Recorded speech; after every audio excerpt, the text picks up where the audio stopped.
తిరుమల బాలాజీ నగర్లో రేకుల షెడ్యూల్లో ఉంటున్న వారి ఇళ్ల స్లాబ్లను త్వరితగతిన పూర్తి చేయాలని ఎమ్మెల్యే ఆరణి శ్రీనివాసులు అసెంబ్లీలో తన గళాన్ని వినిపించారు. అసెంబ్లీలో బుధవారం ఉదయం తిరుపతి ఎమ్మెల్యే ఆరణి శ్రీనివాసులు మాట్లాడుతూ స్థానికులకు తిరుమలేశుని దర్శన భాగ్యం పునరుద్ధరించడం పట్ల సీఎం చంద్రబాబు నాయుడుకు, డిప్యూటీ సీఎం పవన్ కళ్యాణ్కు, టీటీడీ బోర్డు చైర్మన్ బీఆర్ నాయుడులకు కృతజ్ఞతలు తెలిపారు. గత ప్రభుత్వం శ్రీవారి టికెట్లను ఇష్టానుసారం అమ్ముకుని స్థానికులకు దర్శన భాగ్యం రద్దు చేసిందని ఆయన విమర్శించారు. తిరుపతిలో గంజాయి విక్రయాలను పూర్తి స్థాయిలో అదుపు చేయాలని ఆయన సీఎం, డిప్యూటీ సీఎంలను ఈ సందర్భంగా కోరారు. నమస్కారం అధ్యక్ష.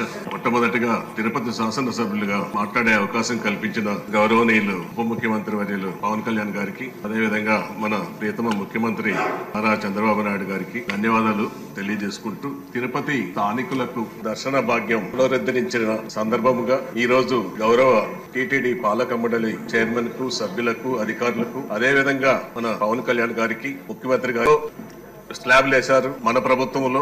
అది ఇప్పుడు ఇంకొక 610 ఇండ్లు ఉన్నాయి. ఆ స్లాబ్లు వేయాలనేసి కూడా అక్కడ స్థానికులు, వాళ్ళు ఓటర్లు, చిరు వ్యాపారాలు చేసుకునే వాళ్ళు రేకుల షెడ్లలో నివసిస్తున్నారు. వాళ్లకు స్లాబ్లు వేయాలనేసి కూడా ఈ సందర్భంగా మీ ద్వారా ముఖ్యమంత్రి గారికి తెలియజేసుకుంటూ, అంతేకాకుండా ఈ తిరుపతిలో గంజాయి, మాస్టర్ ప్లాన్ రోడ్స్, వీటిపైన సమగ్ర విచారణ జరిపి వెంటనే ఎంక్వైరీలు వేసి అధిక దోషులను శిక్షించాలనేసి కూడా ఈ సందర్భంగా తెలియజేసుకుంటూ ఈ అవకాశం కల్పించిన అధ్యక్షులకు ధన్యవాదాలు అధ్యక్ష.